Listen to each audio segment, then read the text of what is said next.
Everyone, మీ ముందుకు ఇంకొక వంటతో వచ్చినానండి. అదేంటంటే చికెన్ కబాబ్ అండి. మరి ఎందుకు ఆలస్యం, స్టార్ట్ చేసేద్దాం. ముందుగా చికెన్ కడిగి పెట్టుకున్నానండి. 1 కిలో వితౌట్ వాటర్ బాగా నీట్గా కడిగి పెట్టేసుకోండి. 1 స్పూన్ ఆఫ్ అల్లం వెల్లుల్లిపాయ పేస్ట్,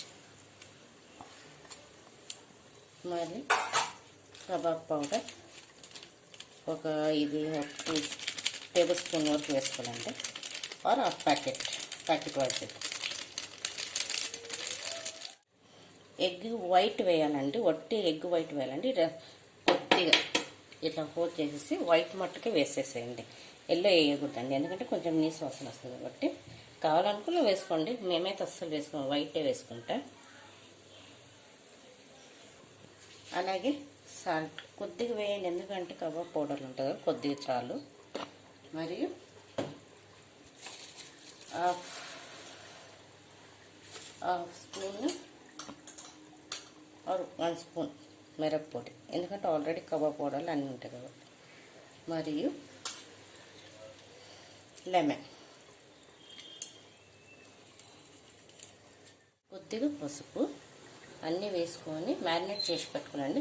మ్యారినేట్ చేసి పెట్టుకున్నాక ఎవరికైతే కార్న్ఫ్లవర్ కావాలంటే వేసుకోండి, ఇలాంటి ఏమిలే. నేనైతే వేయనండి ఎక్కువ, సో ఎందుకంటే కబాబ్ పౌడర్లు ఉంటాయి. ఇలా వద్దు మా కబాబ్ పౌడర్ అంటే అది కూడా చెప్తా చూడండి. జస్ట్ అల్లం వెల్లుల్లిపాయ పేస్ట్, మిరప్పొడి, కొద్దిగా పసుపు, సాల్ట్, కార్న్ఫ్లవర్ మటుకు వేయాలి. అంత మ్యారినేట్ చేసి ఫ్రిడ్జ్లో పెట్టుకొని తీసేటప్పుడు కార్న్ఫ్లవర్ వేయాలండి, అంతే. నెక్స్ట్ ఏం లేదు. ఇంకా ఆయిల్లో పచ్చిమిర్చి, కరివేపాకు వేసి ఫ్రై చేసుకోవచ్చు. ఒకవేళ కబాబ్ పౌడర్ అవాయిడ్ చేయాలనుకుంటే అవాయిడ్ చేయకుండా ఇది వేసుకునే మాట అయితే ఇవి వేసేసుకోండి. కార్న్ఫ్లవర్ అవసరం లేదు, ఎందుకంటే కబాబ్ పౌడర్లో ఉంటుంది కాబట్టి కొంచెం అన్నీ ఉంటాయి కాబట్టి వేయని, ఎక్కువ బిరుసుగా అవుతుంది కాబట్టి. మీకు కావాలంటే వేసుకోవచ్చు. ఇదిగోండి, ఇలా బాగా మిక్స్ చేసి 1-2 అవర్స్ క్లోజ్ చేసి ఫ్రిడ్జ్లో పెట్టేసి 2 అవర్స్ తర్వాత ఫ్రై చేసి చూపిస్తానండి. ఇదిగోండి 2 అవర్స్ మ్యారినేట్ చేసి పెట్టుకున్న కబాబు. ఇప్పుడు కొద్దిగా కార్న్ఫ్లవర్ వేసేసుకొని కలపాలండి. ఇదిగోండి, ఇలా బాగా మిక్స్ చేసి పెట్టుకోవాలి. ముందుగా ఆయిల్ హీట్ ఎక్కేదానికి పెట్టేసినండి.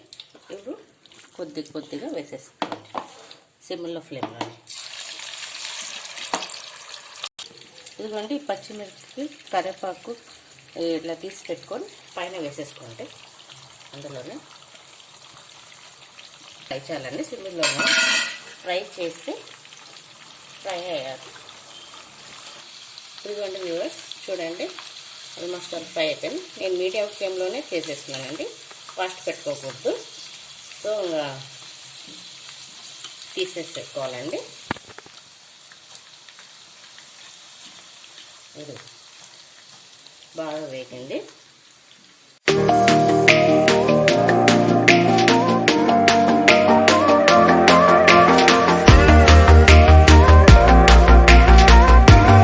ఇదిగోండి friends and viewers, easy and tasty kebab అండి. చాలా సింపుల్గా అయిపోతుంది, మరి చాలా టేస్టీగా ఉంటుందండి. మీరు కూడా ట్రై చేసి కమెంట్ బాక్స్లో చెప్పండి.